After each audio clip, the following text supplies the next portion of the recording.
अलीगढ़ में अपने दौरे के दौरान हिंदूवादी नेता और साध्वी प्राची ने बुर्का, कुरान, मदरसे, सपा सांसद और सांता क्लॉज को लेकर एक के बाद एक तीखे और विवादित बयान दिए। उनके बयानों के बाद राजनीतिक और सामाजिक हलकों में चर्चाएं तेज हो गई हैं। साध्वी प्राची फायर ब्रांड नेता हैं और लगातार विवादित बयानों के लिए जानी जाती हैं। साध्वी प्राची ने बिहार के मुख्यमंत्री नीतीश कुमार का जिक्र करते हुए कहा कि जब वह बुर्का या हिजाब को लेकर कोई फैसला लेते हैं तो कुछ लोगों को तुरंत लगने लगता है कि उनका धर्म खतरे में पड़ गया है। उन्होंने सवाल उठाते हुए कहा कि जब शामली में बुर्का न पहनने को लेकर एक व्यक्ति ने अपनी पत्नी और 2 बेटियों की हत्या कर दी, तब किसी को धर्म खतरे में नजर क्यों नहीं आया। इतना ही नहीं, साध्वी प्राची ने अंतर्राष्ट्रीय घटनाओं का भी जिक्र किया। उन्होंने कहा कि जब बांग्लादेश की प्रधानमंत्री के कथित तौर पर अंडरगारमेंट्स हवा में उछाले जाते हैं तब भी मुस्लिम धर्म खतरे में नहीं आता। उन्होंने कहा कि धर्म के नाम पर केवल चुनिंदा मुद्दों पर ही आवाज उठाई जाती है। साध्वी प्राची ने मदरसों और कुरान को लेकर भी बड़ा बयान दिया। उन्होंने कहा कि यह मदरसों और कुरान पर प्रतिबंध लगा दिया जाए तो अपराधों पर अपने आप रोक लग जाएगी।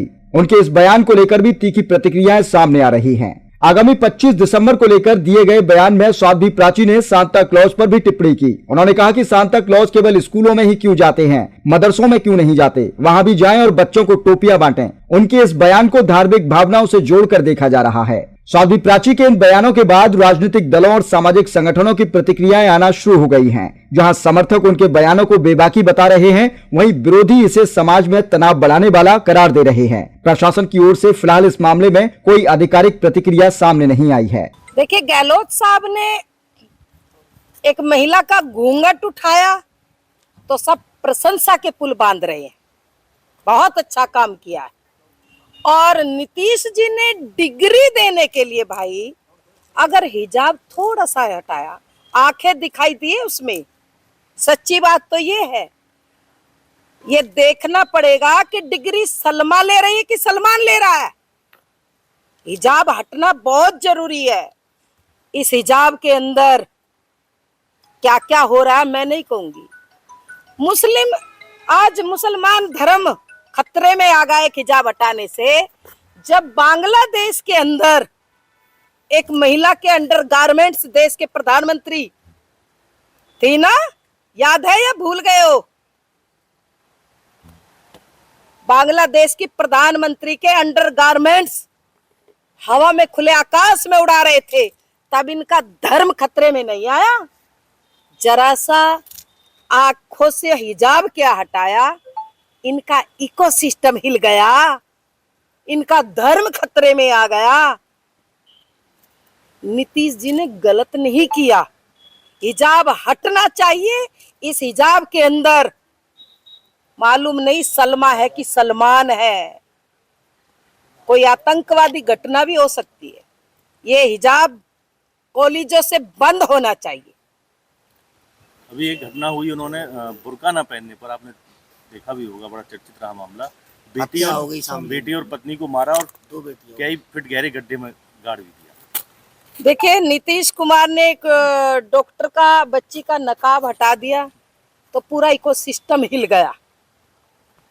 और शामली के अंदर 3 महिलाओं को मौत के घाट उतार दिया। इकोसिस्टम बिल्कुल चुप्पी साधे है। क्या ये मौलाना देश को बताए ये 3 हत्या केवल बुर्के की वजह से हुई? क्या ये उचित है? अब ये मौलानाओं के मुंह में दही जमी हुई है। पूरा विपक्ष चुप्पी साधे है शामली की घटना पर। महिलाओं को केवल ये जो मुस्लिम संप्रदाय के लोग हैं, ये केवल और केवल अपनी खेती मानते हैं। कुरान में बाकायदा आया है भाई। तो जो जड़ है ये हत्या अपराध कराने का, ये तो इनकी आसमानी किताब है, उस पर प्रतिबंध होना चाहिए। असलियत में कुरान पर प्रतिबंध जिस दिन हिंदुस्तान के अंदर हो जाएगा, उस दिन आतंकवाद भी रुक जाएगा और ये अपराध भी रुक जाएगा। धन्यवाद। भी अरेस्ट किया गया और अमिताभ ठाकुर जो पूर्व IPS थे, उनको अरेस्ट किया गया। आरोप लगा कि इन्होंने जो कफ सिरप वाला कांड था वो खोला, इसलिए सरकार ने किया है। आज सरकार ये कह रही है कि समाजवादी पार्टी के लोग उसमें जुड़े हुए कुछ। देखिए, बात तो ठीक है। अमिताभ ठाकुर का जो केस है वो नया मोड़ लेता जा रहा है। इसमें न जाने क्या क्या खुलेगा भी। इसलिए इस पर बहुत कुछ ना कहती हूँ, यही कहूँगी कि सरकार उत्तर प्रदेश की जो कर रही है बहुत अच्छा कर रही है। बहन जी, अब हिंदू संगठन उत्तर प्रदेश में प्रदर्शन कर रहे हैं, मांग कर रहे हैं कि तमाम कॉलेज हैं, उन कॉलेजों में जो हिजाब है उस पर बैन लगना चाहिए, यानी हिजाब।